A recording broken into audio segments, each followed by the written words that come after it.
میں حضرت قاضی صوفی شاہ محمد عبد القادر قادری چشتی ثانی صاحب کو خطاب کے لیے دعوت دینے جا رہا ہوں کہ آپ کے در پر جو بھی آیا صوفی عبد القادر راز، آپ کے در پر جو بھی آیا صوفی عبد القادر راز، اپنے من کی مرادیں پایا صوفی عبد القادر راز۔ جو بھی آفت آتی ہے تو منہ کی کھا کر جاتی ہے، جو بھی آفت آتی ہے تو منہ کی کھا کر جاتی ہے، طاہر پر ہو تیرا سایہ صوفی عبد القادر راز، طاہر پر ہو تیرا سایہ صوفی عبد القادر راز۔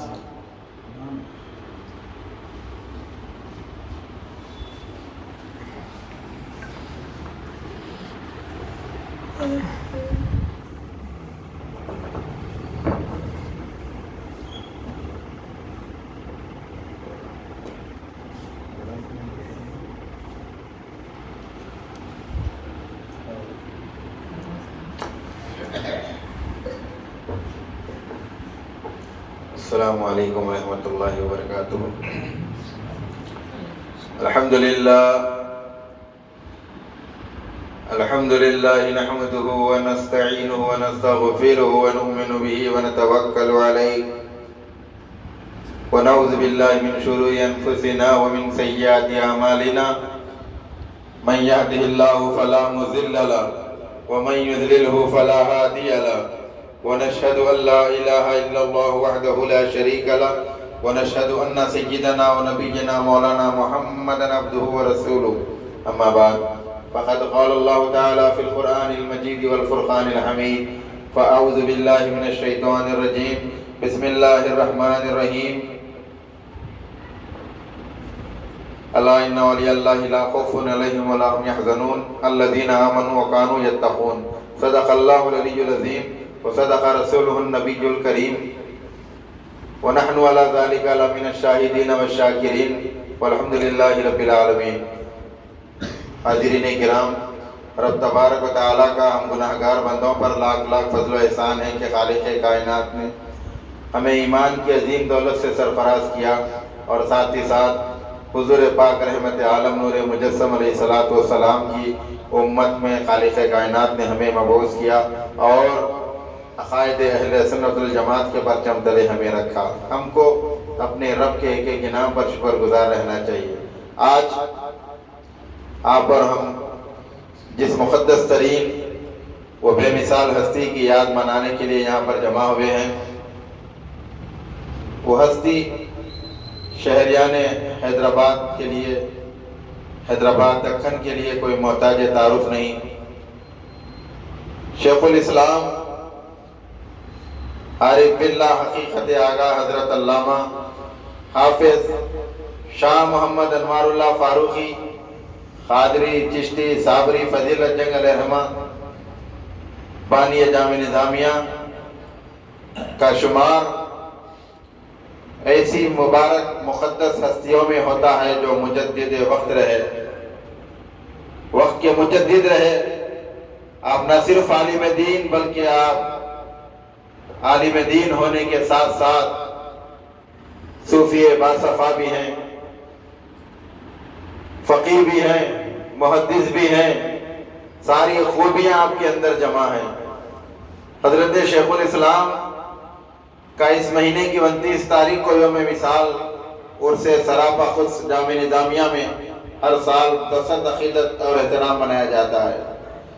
ہماری تنظیم مرکزی بزم انوار صوفیہ شاہ ولی اللہ نے سن 1993 میں سب سے پہلے ہماری بزم قائم ہوئی، اور سب سے پہلی بزم کا قیام کے ساتھ ہی پہلا جلسہ حضرت شیخ الاسلام بانی جامع نظامیہ کی یاد میں منایا گیا۔ سبحان اللہ، سبحان اللہ۔ وہ اس لیے کہ ہمارے پردادا سلطان الواعظین علیہ رحمت و رضوان حضرت شیخ الاسلام سے بہت محبت کیا کرتے، کیونکہ حضرت کے زمانے سے آپ کا زمانہ ملتا ہے۔ حضرت شیخ الاسلام بانی جامع نظامیہ نے اعلیٰ حضرت حضور نظام سے نمائندگی کر کے مسجد چوک میں حضرت سلطان الواعظین کا تقرر ہوا۔ جب مسجد چوک میں سلطان الواعظین واعظ کرتے تو اعلیٰ حضرت خود بیٹھ کر حضرت کا واعظ سنتے، اور اعلیٰ حضرت نے حضرت سلطان الواعظین کے واعظ کی کیفیت کو دیکھ کر سلطان الواعظین کا آپ کو خطاب دیا۔ سبحان اللہ، سبحان اللہ۔ بہرحال حضرت شیخ الاسلام شاہ محمد انوار اللہ فاروقی علیہ رحمہ ابھی دنیا میں تشریف نہیں لائے۔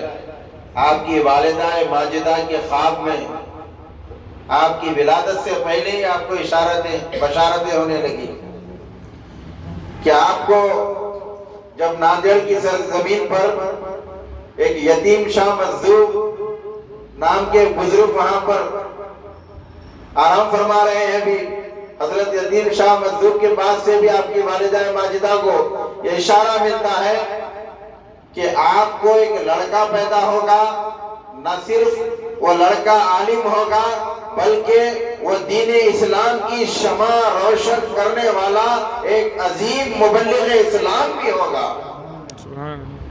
ایسی کئی بشارتیں، وقت اتنا نہیں ہے تفصیل میں گئے بغیر اختصار کے ساتھ آپ کو بتا رہا ہوں، کیونکہ ہماری نوجوان نسل دور حاضر کے ہماری نوجوان ایسی مقدس ہستیوں کی زندگیوں کے متعلق کچھ نہیں جانتے۔ بانی جامع نظامیہ کون ہے؟ حضرت انوار اللہ فاروقی کس کا نام ہے؟ شیخ الاسلام کس کا لقب ہے؟ عارف باللہ کون ہے؟ یہ عارف باللہ ہے، حقیقت آگاہ ہے، لیکن نوجوان نسل ان بزرگوں کی، ان ہستیوں کی سیرت سے واقف نہیں ہے۔ انہوں نے جو کام انجام دیا ہے، جو خدمات انجام دیے ہیں، رہتی دنیا تک ان کی خدمات کو سراہتا جائے گا، لیکن بعض نوجوان ان سے واقف نہیں ہیں۔ تو اس کمی کو پورا کرنے کے لیے جلسے ہوتے ہیں، محافل ہوتے ہیں، مجالس ہوتے ہیں، واضح و بیان کی تقاریب کا انعقاد عمل میں لایا جاتا ہے، تاکہ ان محافلوں کے ذریعے ان نوجوان نسل کو سیرت اور ان کی حیات اور ان کی خدمات پر روشنی ڈالی جا سکے۔ حضرت انوار اللہ فاروقی رحمت اللہ علیہ بانی جامع نظامیہ مدینہ عاشق رسول، ابھی میں سے پیشوا مقرر سے آپ نے سماعت فرمایا، جامع نظامیہ کے فاضل علامہ فرما رہے تھے، آپ عاشق رسول، آپ کے قلب میں عشق رسول کھل کر بھرا ہوا تھا۔ اب عاشق کی کیفیت یہ ہوتی ہے، خواہش یہ ہوتی ہے کہ میں اپنے حبیب کے پاس رہوں، سرکار کے دربار میں رہوں۔ اسی خواہش کے پیش نظر حضرت شیخ الاسلام بانی جامع نظامیہ مدینہ منورہ کی سرزمین پر تا حیات قیام کرنے کا ارادے کے تحت چلے گئے۔ قیام مدینہ کے دوران آپ نے کئی کتابیں تصنیف کی، جس میں معرکۃ العرا تصنیف انوار احمدی بھی شامل ہیں، جو مدینہ منورہ میں قیام کے دوران آپ نے لکھی۔ انوار احمدی پڑھ لیں تو پتہ چلتا ہے کہ حضرت انوار اللہ فاروقی کو کتنا عشق رسول تھا، پتہ چل جاتا ہے۔ تو حضرت انوار اللہ فاروقی رحمت اللہ علیہ بانی جامعہ مدینہ منورہ میں تشریف فرما ہے۔ قیام مدینہ کے دوران آپ کو گنبد خضرا میں آرام فرمانے والے آقا رحمت عالم نور مجسم علیہ السلام خواب میں تشریف لاتے ہیں۔ پیارے نبی حضرت شیخ الاسلام کے خواب میں تشریف لاتے ہیں اور تشریف لا کر حکم دے رہے ہیں، اے انوار دکن کو چلے جاؤ، دکن کو چلے جاؤ۔ اب ہمارے نوجوانوں کو دکن کس کو بولتے وہ بھی نہیں معلوم آج کل۔ ایک بچے سے پوچھے مومن کس کو بولتے، دادا کا نام ہے بول رہا۔ علم کی اتنی کمی ہو گئی، اتنی کمی ہو گئی کہ لوگ مومن کس کو بولتے بھی نہیں معلوم۔ یہیں کی بات ہے، ہمارے مدرسے میں پڑھاتے پڑھاتے بچے سے پوچھا میں، بیٹے مومن کس کو بولتے، دادا کا نام ہے بول رہا، میر مومن علی ہے کہتے نام۔ تب دکن کیا ہے نہیں معلوم۔ یہ باتیں بچوں کو جو ہے بتانا سکھانے کی ضرورت ہے۔ دین سے دور ہو گئے لوگ، دین سے قریب کرنا، خانقاہوں میں بھی جانا، مدرسوں میں بھی جانا، اساتذہ کی صحبت میں رکھنا، علماء کی صحبت میں رکھنا، ہمارے صلحاء کی صحبت میں رکھنا، سادات کرام مشائخ عظام کی صحبت میں رکھنا۔ تو صحیح کیا ہے، غلط کیا ہے، پھر کیا چیز کیسی ہوتی ہے، یہ سب چیزوں کا علم ہوتا۔ صرف فون دے دیے بٹھا دیے تو نہیں ہوتا کام، کچھ تربیت بھی ہونا ہے. تربیت کے لیے خانقاہوں کو، مدرسوں کو اور اساتذہ کو کے پاس ان کی صحبتوں میں بھیجنا چاہیے. بہرحال حضرت شیخ الاسلام مدینہ منورہ میں ہیں. حضور پاک کا ارشاد ہوا کہ اینوار دکن چلے جاؤ، وہاں پر علم کی شمع کو روشن کرو، ایک دینی مدرسے کی بنیاد ڈالو. نیند میں سے اٹھے اور سوچے کہ خواب میں اس طرح کا ارشاد ہو رہا ہے.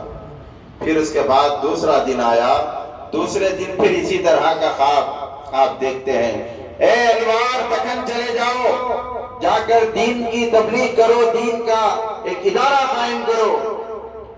پھر اٹھ جاتے ہیں، پھر مشغولیات میں دن بھر مصروف رہتے ہیں. تیسرے دن اسی طرح کا آپ کو اشارہ آتا ہے. 3 دن جب خواب دیکھتے ہیں، 3 دن کی تکمیل کے بعد اپنے پیر و مرشد حضرت حاجی امداد اللہ مہاجر مکی کی خدمت میں حاضر ہوتے ہیں. عرض کرتے ہیں حضرت شیخ الاسلام کہ سرکار 3 دن سے اس طرح کا خواب آ رہا ہے، اس طرح کا اشارہ مل رہا ہے، اس کی کیا تعبیر ہے آپ فرمائیے.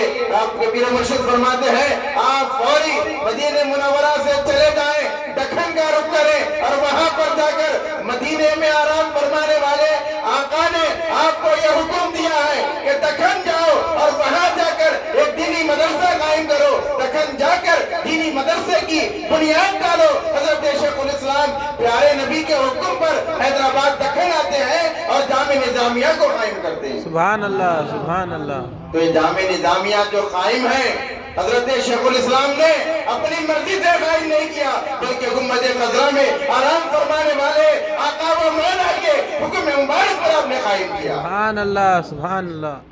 حضرت شیخ الاسلام کے جامع نظامیہ کے قیام اور جامع نظامیہ کا جو قیام عمل میں لایا گیا، اس پر حضور پاک کی عطا ہے، حضور پاک کا حکم ہے، حضور پاک کی مرضی اور منشا ہے جامع نظامیہ کے قیام. یہی نہیں صرف جامعہ قائم کر دیا اس کے بعد خاموش ہو گئے نہیں. جب مدرسہ چلتا ہے، سال کی تکمیل ہوتی ہے، سال بھر جب بچے پڑھتے ہیں، امتحان ہوتا ہے، امتحان میں جب بچے کامیاب ہوتے ہیں ان کو سند دی جاتی ہے، سرٹیفکیٹ دیا جاتا ہے. وہ سرٹیفکیٹ دینے کا جلسہ ہوتا باضابطہ، جلسہ تقسیم اسناد بولتے ہیں اس کو، جلسہ تقسیم اسناد. تو جلسہ کل ہے. آج پھر حضرت شیخ الاسلام کے خواب میں پیارے نبی علیہ السلام تشریف لاتے ہیں. فرماتے ہیں انوار اللہ، کل جو جلسے میں سندیں دیے جانے والے ہیں، جن بچوں کو سرٹیفکیٹ دیا جائے گا، وہ سرٹیفکیٹ ہمارے سامنے لائیں. تو حضرت بانی جامعہ رکھتے ہیں سامنے. تو پیارے نبی علیہ السلام ان سندوں پر، ان سارے سرٹیفکیٹس پر مہر نبوت جذبہ کر دیتے ہیں، اپنی دستخط فرما دیتے ہیں اور فرماتے ہیں کہ آج ہم نے ان اسنادات پر اپنی مہر نبوت لگا دی. صبح قیامت تک جب تک جامع نظامیہ قائم رہے گا، جتنے فارغین اس جامعہ سے سند لیں گے، سب کی سندوں پر روحانی طور پر ہماری دستخط رہے گی. اس لیے تو یہ حضور پاک کی دستخط شدہ سندیں ہیں. اسی لیے تو جامع نظامیہ کے فارغین کی ہر جگہ تعظیم و تکریم ہوتی ہے، ہر جگہ عزت ہے جامع نظامیہ کے علماء کی، فارغین کی، کیونکہ سند جو ہے حضور پاک علیہ السلام کے مہر نبوت کے ساتھ ہے. اور پھر یہ بھی دیکھیے خواب میں جو ہوتا ہے حقیقت میں نہیں ہوتا. سو رہے تھے، خواب دیکھ رہے تھے، امریکہ میں ہے، لندن میں ہے، جاپان میں ہے، آنکھ کھلتے مصری گنج میں ہے، پھر حقیقت سے تعلق نہیں رہتا. لیکن حضرت شیخ الاسلام انوار اللہ فاروقی علیہ رحمت و رضوان بانی جامع نظامیہ نے جو خواب میں دستخطیں کروائی، جو خواب میں سند پر مدینے والے آقا نے دستخط فرمائی، نیند سے بیدار ہوتے ہیں تو دیکھتے ہیں ان سارے سندوں پر دستخط موجود ہے. سبحان اللہ. نعرہ رسالت، نعرہ رسالت، نعرہ حیدری. صرف خواب کی حد تک محدود نہیں تھا، صرف خواب میں دستخط کر دیے اس کے بعد دیکھے تو دستخط نہیں ہے، ویسا نہیں. دستخط باضابطہ موجود تھی خواب کے بعد بھی، بیدار ہونے کے بعد بھی. یہ بانی جامع نظامیہ کا عشق رسول ہے. یہ بانی جامع نظامیہ سے حضور پاک علیہ السلام کی جو نظر عنایت تھی وہ بھی اس کا ایک ثبوت ملتا ہے. اور یوں ہی نہیں، اکثر لوگ حضور پاک کو خواب میں دیکھتے ہیں. اکثر بزرگوں کو، اچھے لوگوں کو حضور کا دیدار خواب میں ہوتا، لیکن حضرت شیخ الاسلام کو یہ بھی ایک اعزاز حاصل ہے. حضرت شیخ الاسلام صرف خواب میں نہیں بلکہ اکثر و بیشتر دوران تدریس درس دیتے ہوئے بیٹھے ہیں. کسی وقت اگر اس درس کے دوران آپ کو کوئی مسئلہ سمجھ میں نہیں آتا، حضرت بانی جامعہ کو کوئی مسئلہ سمجھ میں نہیں آتا، تو حضور پاک علیہ السلام اس درس کی محفل میں تشریف لاتے ہیں، مسئلہ سمجھا کے چلے جاتے ہیں. سبحان اللہ سبحان اللہ. یہ خواب کا نہیں ہے، سو گئے تھے خواب میں دیکھے نہیں. بیداری میں بھی حضور پاک نے کئی مرتبہ نوازشات اس طرح سے دے دی. حضور کی ایسی نوازشات ہو گئی کہ بیداری میں بھی کئی مرتبہ آپ کو دیدار ہوا. اور بہت ساری باتیں، وقت نہیں ہے. جامع نظامیہ کا قیام بانی جامع نظامیہ کا سب سے بڑا کارنامہ ہے. ایسے تو کئی کارنامے ہیں آپ کے، کئی کارنامے، لیکن سارے کاموں میں سب سے بڑا کام جامع نظامیہ کا قیام ہے. اور بہت سارے آپ نے کارنامے انجام دیے.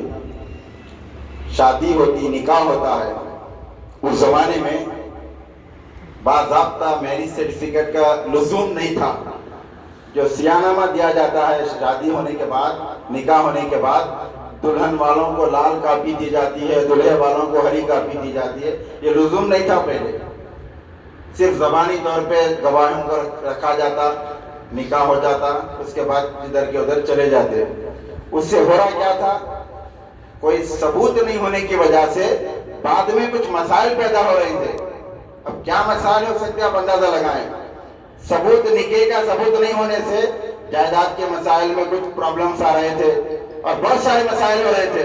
ان چیزوں کو دیکھ کر بانی جامع نظامیہ حضرت شیخ الاسلام علیہ رحمت و رضوان نے باضابطہ سیاہ ناموں کا لزوم کیا. سبحان اللہ. باضابطہ سیاہ نامے جو آپ نے لازم کی کروایا، حکومت سے درخواست کر کے، حکومت سے نمائندگی کر کے آپ نے باضابطہ جو سیاہ ناموں کا لزوم کیا. اس کی وجہ یہ ہے کہ فتنوں کا خاتمہ ہو جائے. اور ایک بڑا فتنہ آج بھی چل رہا، فتنہ قادیانیت. اب یہ قادیانی جو ہے غلام احمد کو کیا کیا مانتے آپ سمجھ سکتے، میں بولتا نہیں. اب اس کا نام خود بتا رہا، غلام احمد. نام میں تو غلام ہے، بولتے ہیں اکثر غلام بننا، غلام کی صورت نہیں بننا. اس کے نام میں غلامی کی ہے مثال. اور پھر غلام احمد ہو کے خود کو نبوت کا دعویٰ کر رہا. اب اس کے فالوورز ایسے ہمارے درمیان ایسے آ کے بیٹھتے، ہم سمجھ نہیں سکتے کہ کون کیسا ہے. تو یہ فتنہ بھی اس زمانے میں شیخ الاسلام بانی جامع نظامیہ علیہ رحمہ کے زمانے میں آسمان کو چھونے لگا تھا. حضرت شیخ الاسلام نے یہ قادیانیوں کے رد میں ایک ایسی مفصل کتاب لکھی کہ اس کتاب کی روشنی میں پڑوسی ملک پاکستان کی سپریم کورٹ نے قادیانیوں کو جو کفر کا فتویٰ دیا، بانی جامع کی کتاب کو سامنے رکھ کے دیا. سبحان اللہ سبحان اللہ. سارے کفر کے دلائل بانی جامع نظامیہ کی کتاب کو سامنے رکھ کے پیش کیے گئے. سبحان اللہ. پڑوسی ملک والے، تو پڑوسی ملک والے بھی ہمارے شیخ الاسلام کی تصانیف سے استفادہ کر رہے ہیں. تو کیا بڑا مقام و مرتبہ آپ کے قلم میں، دیکھیے کیا تاثیر ہے. اور پھر مکہ مسجد میں نماز پڑھتے ہیں ہم لوگ جا کے، اندر صحن کے اندر، مکہ مسجد کے اندرونی حصے میں جو لال فرش ہے، لال فرش بھی حکومت سے آپ نے، بانی جامع نظامیہ نے نمائندگی کر کے مکہ مسجد کے اندر لال فرش بچھانے کا انتظام کیا. وہ کیوں؟ دور اندیش بانی جامع نظامیہ بڑی دور اندیشی سے کام لیتے تھے. معلوم تھا آپ کو ایک زمانہ آئے گا، لاک ڈاؤن لگے گا، وہ ہوگا، یہ ہوگا، ذہن میں تھا. بزرگ اللہ کے ولی ہے. اب دیکھیے، اب لوگ بولتے وہ لال فرش تو بچھا، صحیح بات ہے، لیکن اس کے اوپر تو موٹے موٹے قالینہ بچھ گئے نا، دکھتا ہی نہیں. شیخ الاسلام کا کارنامہ اب سمجھ میں آ رہا. اب 2 سال پہلے لاک ڈاؤن لگا، مسجدوں کو بند کر دیا گیا، اور مسجدوں میں جب کھولے مسجدیں تو جانمازیں اٹھا کے پتھر پہ فرش پہ نماز پڑھنے کو لازم کر دیے۔ تو بانی جامعہ نے لال فرش بچھا کے بتایا کہ دیکھو ایک دور آئیں گا جانماز اٹھا کے پتھر پہ نماز پڑھنا ہے، تو لال پتھر اتنا خوبصورت ہے وہ پتھر کے سامنے جانماز کی بھی ضرورت نہیں۔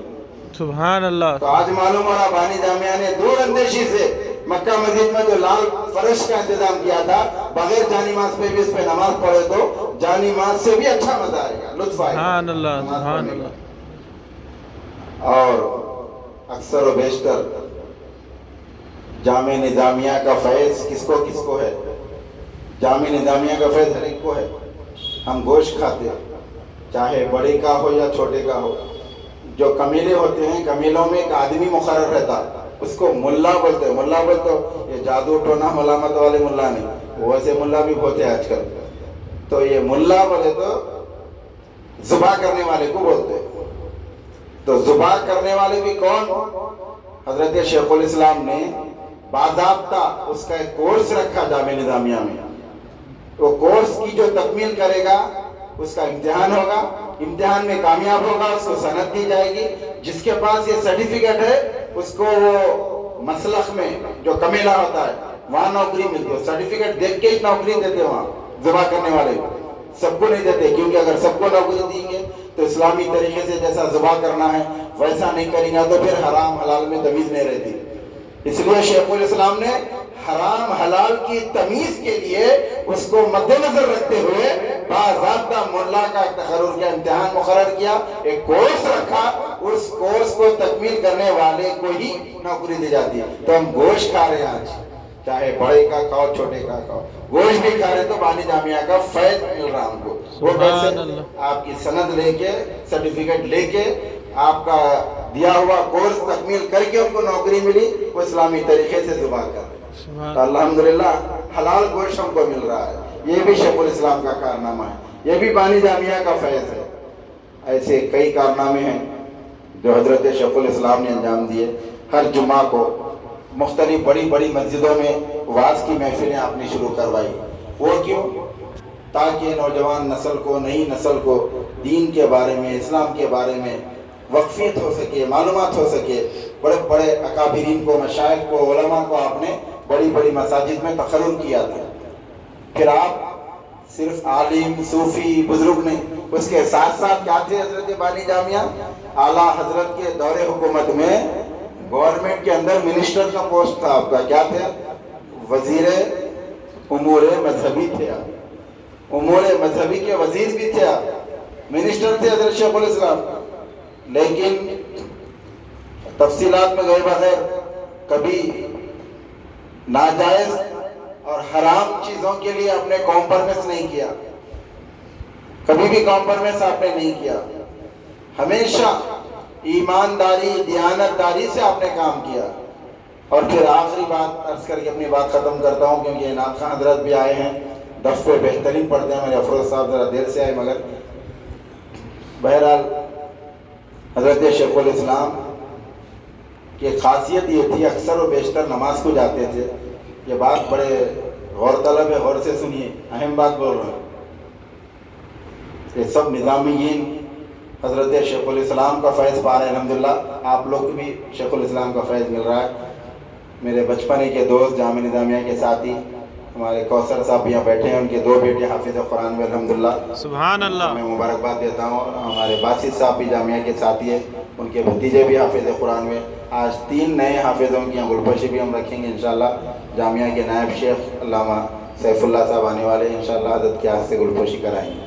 تو حضرت شیخ الاسلام کی ایک عادت کیا تھی، میں ہمارے اساتذہ سے بھی سنا، ایک کتاب میں بھی پڑھا حضرت کے متعلق، کہ اکثر بانی جامعہ نماز کو جاتے، نماز پڑھنے کے لیے جاتے تو باضابطہ امامہ باندھتے سر پہ، شایا، چپا سب زیب تن کرتے، سب زیب تن کر کے نماز پڑھتے۔ اکثر جب بھی نماز پڑھنا ہے شایا پہنتے، شملہ باندھتے اور پورے تیاری کے ساتھ نماز کو جاتے، نماز پڑھتے۔ ایک شاگرد پوچھے، حضرت آپ ہر نماز میں شایا شملہ پہن کے جاتے، کیا بات ہے؟ تو فرماتے ہیں کہ عام لوگوں کے دربار میں اگر گئے، اب کوئی بادشاہ آپ کو بلایا، اب دور حاضر میں KCR صاحب آپ کو بلائے، تو آپ بنین کرتا یا لنگی پہن کے جاتے کیا؟ پورا اچھا تیار ہو کے جاتے تاکہ سارے سیکورٹی گارڈز عزت کے ساتھ اندر چھوڑنا بول کے. اچھا دنیا دار لوگوں کے پاس جا رہے ہیں، اچھے کپڑے سے تن کر کے جا رہے ہیں. تو حضرت شیخ الاسلام نے فرمایا کہ بیٹا مالک حقیقی کے دربار میں جا رہا ہوں، کیونکہ حدیث شریف ہے نماز پڑھو تو ایسی پڑھو کہ اللہ تمہیں دیکھ رہا ہے، یا ایسی پڑھو کہ تم اللہ کو دیکھ رہے ہو. جب اللہ نماز کی حالت میں ہمیں دیکھ رہا ہے، ہم ایسے کپڑے پہن کے جائیں؟ ایسے کپڑے کیسے پہن کے جائیں جو عام درباروں میں نہیں پہن سکتے؟ ایسے کپڑے زیب تن کر کے جانا اللہ کی بارگاہ میں جو خوشنمائی کا باعث ہو، اچھے لگے، ایسے کپڑے پہن کے ہم دربار خدا بندی میں حاضر ہوتے ہیں. اس لیے رب تبارک و تعالیٰ کے دربار میں شیخ الاسلام جب بھی جاتے شایا شملہ وغیرہ زیب تن کر کے جایا. سبحان اللہ، سبحان اللہ. اکثر فجر کی نماز میں آپ دیکھیے یہ تلخ تجربہ ہے. پہلے تو فجر پڑھتے ہی نہیں. ہمارے مول صاحب بولے تھے خبیر صاحب جامعہ میں پڑھتے وقت، ظہر اثر بسر گئی، مغرب تو مجھے یاد نہیں، عشاء میں تو نشا میں تھا، فجر کو تو اٹھا نہیں. تو اٹھے بھی تو اب غسل کا بھی ایسا ہو گیا طریقہ، ناپاک ہو گئے، نماز کو جانا ہے یا کسی کا انتقال ہوگا، میت میں جانا ہے، 4 لوٹے پانی ڈال لیے آ گئے. کیا ہم یہ طہارت ٹوٹ گئی تھی آپ کی، غسل ہو گیا 4 لوٹے ڈال لیا آ گیا، غسل ہوتا ہی نہیں. جب غسل کے سارے فرائض کی تکمیل نہیں کریں گے غسل ہی نہیں ہوتا. اب اس کے بعد نماز پڑھنے آ رہے ہیں تو کیسا آ رہے ہیں؟ فجر کی نماز میں دیکھو تلخ تجربہ ہے. فجر کی نماز میں دیکھو آج کل بچے ایک نیا لباس پہن رہے ہیں، وہی لباس میں نماز کو آ جائے، تو اس سے آپ کی نماز مکروہ ہو رہی ہے، آپ کی بھی ہو رہی، بازو والوں کی بھی ہو رہی. تو اس کا خیال رکھنا چاہیے. اللہ کے دربار میں جا رہے ہیں، اللہ تعالیٰ آپ کو دیکھ رہا. آپ تو نہیں دیکھ سکتے، اتنا پاور نہیں ہے اللہ کو دیکھنے کا. بزرگاں دیکھے، ہم نہیں دیکھ سکتے، پاور نہیں ہے. کم سے کم اللہ ہم کو دیکھ رہا. ہم کیسے کپڑے پہن کے جانا؟ دوست کا ولیمہ ہے، برتھ ڈے پارٹی ہے، تو کیسے کپڑے اچھے شاندار پہن کے جاتے؟ رب کے دربار میں جا رہے ہیں. فجر کے ٹائم بنین بھی نماز پڑھ لے رہے ہیں بعض نے، شرٹ پہننے کی بھی توفیق نہیں ہو رہی. ہاف آستین، کٹ آستین، 3/4، 4/4، 4/4، 5/4، کون سے اس میں نماز پڑھ. اللہ کے دربار میں لباس کا خیال کرنا. لباس کی کوئی خیر نہیں ہے، پینٹ و شرٹ نکو پہنو اسلام نہیں بول رہا، ٹی شرٹ جینس نکو پہنو نہیں بول رہا. اسلام کیا بول رہا؟ سترے عورت جس سے ڈھک جائے ایسا لباس پہنو، جس سے سترے عورت ڈھک جائے، مطلب کوئی آپ کی جسم کا حصہ نظر نہیں آنا، ایسے کپڑے پہنو. کوئی کپڑوں کی قید نہیں ہے، ایسا کپڑا زیب تن کرو جس سے آپ کے جسم کے کوئی اعضاء دکھائی نہیں دینا، کوئی شیپ نہیں دکھنا جسم کا. ٹائٹ کپڑے پہنیں گے تو سارا شیپ دکھے گا تو مکروہ ہو جائے گا. اس لیے ان چیزوں کا خیال رکھنا چاہیے. حضرت بانی جامع نظامیہ نے نماز کے وقت یہ عمدہ لباس پہن کے یہ درس دیا، یہ دنیا بھر کے لوگوں کو تعلیم دی کہ نماز پڑھنا ہے تو ایسے کپڑے پہن کے پڑھو، عمدہ لباس پہن کے. تو بہرحال حضرت شیخ الاسلام کا جب وصال ہو گیا تو ہمارے محلے کے ایک عظیم بزرگ حضرت سیدنا یحییٰ پاشا رحمۃ اللہ علیہ اپنے مریدوں کے ساتھ بیٹھے ہوئے. دیکھیے آپ مریدوں کے ساتھ بیٹھے ہوئے ہیں، اچانک اٹھ کے ٹھہر گئے، پھر بیٹھ گئے. بعد میں مریدوں نے پوچھا حضرت آپ تھوڑی دیر پہلے بیٹھے اٹھ کے ٹھہر گئے پھر بیٹھ گئے، کیا بات ہے؟ تو حضرت یحییٰ پاشا فرماتے ہیں، قبلہ فرماتے ہیں کہ دربار رسالت سے میرے آقا علیہ الصلوۃ والسلام کا یہاں سے ابھی گزر ہوا. میں پوچھا کہ سرکار آپ کی آمد یہاں کیسے ہوئی؟ حضرت یحییٰ پاشا سرکار پوچھتے ہیں حضرت یا رسول اللہ آپ کی آمد آپ کا گزر یہاں کیسے ہو گیا؟ تو حضرت یحییٰ پاشا سے پیارے نبی فرماتے ہیں آپ کو نہیں معلوم انوار اللہ میرا حبیب ہے، میرا چہیتا ہے، اس کا انتقال ہوا ہے، ابھی اس کے جنازے میں جا رہا ہوں. سبحان اللہ، سبحان اللہ. حضرت یحییٰ پاشا کو بھی حضور پاک کا دیدار ہو گیا. وہ بھی ایک عاشق رسول اللہ کے ولی برگزیدہ ولی گزرے. بہرحال بہت ساری باتیں ہیں، وقت کم ہے، یہی آخری میں یہی کہوں گا کہ ہمارے بچوں کو، نوجوان نسل کو دینی تعلیم سے آراستہ پیراستہ کریں، دینی علوم سے آراستہ کریں۔ اگر دینی تعلیم حاصل کریں گے، دین کا علم ان کو ہوگا، اچھے برے کی تمیز ہوگی، بڑے چھوٹوں کا ادب ہوگا، لحاظ ہوگا، پڑوسی کے ساتھ کیسے رہنا، رشتہ داروں کے ساتھ کیسے رہنا، اور گھر میں کیسے رہنا چاہیے، بڑوں کے ساتھ، چھوٹوں کے ساتھ، یہ سارے معاملات دینی تعلیم پر منحصر ہے۔ دینی تعلیم دلائیے، اپنے بچوں کو مدرسوں کو بھیجائیے، انگریزی تعلیم، عصری تعلیم ضرور دلائیے، اس کے ساتھ آخرت میں کام آنے والا اگر کوئی ہے تو دینی تعلیم ہے۔ آخرت کی کامیابی کے لیے، دنیا اور آخرت کو سنوارنے کے لیے دینی علوم حاصل کروائیے، اپنے بچوں کو ضرور ضرور دینی تعلیم دلائیے۔ جامعہ نظامیہ آپ کے لیے کوئی محتاج تعارف نہیں، بالکل قریب ہے۔ جامعہ نظامیہ میں جاتے رہیے، علماء کی صحبت میں بیٹھیے، علماء سے وابستہ رہیے، انشاءاللہ تعالیٰ دنیا اور آخرت سرخرو رہے گی۔ وآخر دعوانا ان الحمدللہ رب العالمین۔ افروز صاحب